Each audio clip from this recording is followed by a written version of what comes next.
Hey everyone, and welcome to the channel. So I don't have too much to post right now. I've just had a lot going on, trying to get some repairs done to the RV so that when March 1st comes I can be back on the road and enjoying living the nomadic life that I've been living for the last 3 years.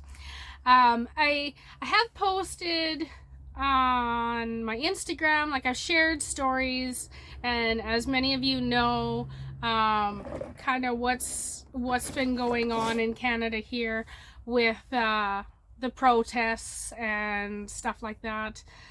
I've shared a lot of the videos, and in the beginning I was like, you know what, there's nothing wrong with people, wanting their voices to be heard and having an opinion about how things are being managed here in Canada. That being said, things have progressed to a point that's just ridiculous in my opinion. Number one, if you look at it from this perspective, so yesterday there was a convoy. I'm in a rest area here, and there was a convoy on their way to Vancouver, and on their way they pulled into the rest area, and there was, I don't know, 50 to 100 trucks rolling around in here, honking their horn, yelling freedom, waving their flags, and whatever, they're excited and they're worked up, and they're wanting to express their opinion. But I only listened to it for about an hour and a half, and I was like, my god, this is annoying. My dog was really upset about it. She was like just totally uncomfortable with the whole thing. I went to go outside and she bolted out of the RV, almost got ran over by a truck. So like it just created this like huge like stress on me yesterday, and I only dealt with it for an hour and a half. And I'm thinking about like these poor people that are in the cities that are getting these people going there and just sitting and honking and honking and honking day after day after day.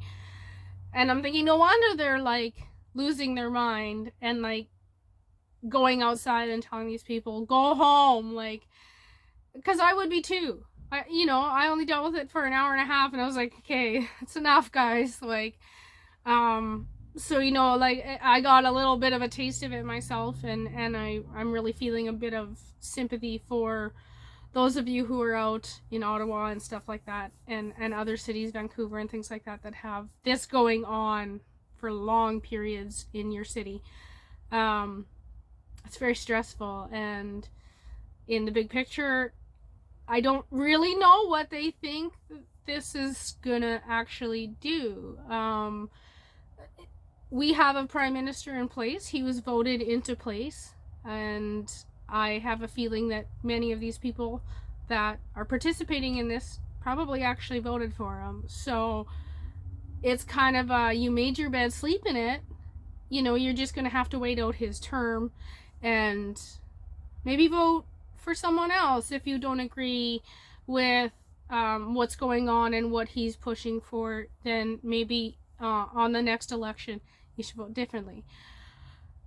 Or maybe some of these people didn't vote at all. So really, like, if any of you that are out there on the convoy and you didn't vote at all, you truly really don't have a right to now be saying you want your voice to be heard, because on election day, that was the day that your voice could have been heard, and then you didn't go vote. So that was your choice, right? So you need to live with that choice that you made.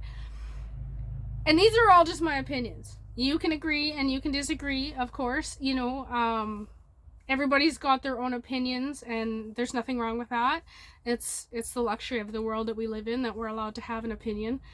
And the other thing that I've noticed about this, and if it had stayed a peaceful protest, and in my opinion, peaceful would include somewhat quiet and respectful of your surroundings.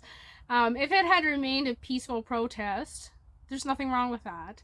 However, now we have people that are parking and trying to shut down borders, and maybe it's to make a point to the Prime Minister of like, we can shut down borders. And that's great. As Canadians, we've always known that if we band together, we can do some crazy stuff. However, I have family that's in Saskatchewan, and my mother goes to the grocery store, and really, for the most part, the only thing that's on the shelves right now is canned goods. She can't get cream, she can't get a lot of fresh vegetables, things like that, because these borders are closed, because the truckers are on this strike. So our fellow Canadians are not only, those who are living in the cities are not only suffering because they're having to deal with this stress and anxiety of the noise and the chaos in their city, but then you have the provinces that are in between that aren't, British Columbia and Ontario are the resource hubs. So of course my grocery shelves are still full, but the provinces that are in between are suffering. Like, they're not getting their resources, their food, the things they need. And I don't think that's fair. That's not, like, how is that going to achieve, if you're like pushing for freedom and you want freedom for your Canada and your fellow Canadians, well, why are you making your Canadians go without food and resources? How is that really gonna help? And these are just questions that, like, I don't understand the full logic of it. And yeah, I shared lots of the videos on TikTok because I was like, oh my god, it's still going on. Like, I thought it maybe would have lasted a weekend, but it's still going on, and it's growing, and people are doing it on more borders, and basically restricting resources more and more throughout Canada and affecting their fellow Canadians more and more. And I'm just questioning their motives and questioning, like I guess I'm trying to question their logic, like what they actually think is going to result from this. Yeah, I'm sure Trudeau, he knows what's going on, and he's heard what they say and their opinions and whatever. And many provinces have started lifting the mandates and relaxing on the restrictions. British Columbia is not one of them, but a lot of the other provinces have. And, so that's something. So you've made somewhat of an impact. I think it's time now. You've voiced your opinion. It's time to return home and let the people of those cities now potentially recover from the mental damage that's been caused to them. But I just don't really see how people are thinking that like that's gonna really make a big impact on our Prime Minister's decisions. Realistically, he was voted into power. He doesn't need to ask your opinion of his decisions while he's in power. He doesn't need to go to the fellow Canadians and say, hey, this is what I'm thinking of doing. How do you feel about that? Should I do it or should I not? He doesn't have to do that. He's in power right now, and he was voted into power by majority of Canadians. So,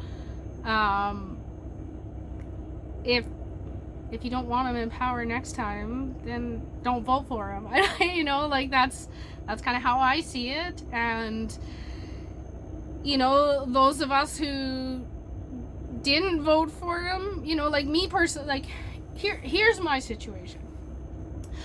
I received the first vaccine. I had extreme adverse side effects from it. Not even 48 hours later, I had a friend rush me to the hospital with towels soaked in blood from the nosebleeds. I was experiencing extreme migraines, minor loss of vision, and I'm still getting, I have my vision back, but I still get almost like auras. And I lost use of most of my limbs for about 2 or 3 weeks. Like, my muscles just atrophied kind of thing. I did go to the hospital, and I went there with I was told if you experience side effects to go to the hospital and report them, and so that's what I did. However, in the hospital, they refused to acknowledge my symptoms as having anything to do with the vaccine. So that made me question that a little bit, in the sense that if we are going to encourage 100% of Canadians to take this vaccine, then we should be accepting people's side effects of it and realizing that this isn't a blanket, no pharmaceutical, medication, vaccine, anything is going to be a blanket treatment for everyone. People's bodies react differently to things. So, you know, that obviously I was like, well, I'm not getting any more. You know, this damage, so the acute damages, the short-term damages lasted about 2 to 3 weeks. However, I've continued to have regular aches and pains in all my muscles throughout my back, arms, legs, neck, and I still get the migraines, and I still get the vision auras, and no nosebleeds, thank God. But I do still have some things that have carried on since June of 2021. So I will not get any more vaccines because I reacted to it, and I have to look out for myself, and it caused me bodily harm. And so therefore I fall under the unvaccinated category, and I have restrictions placed upon me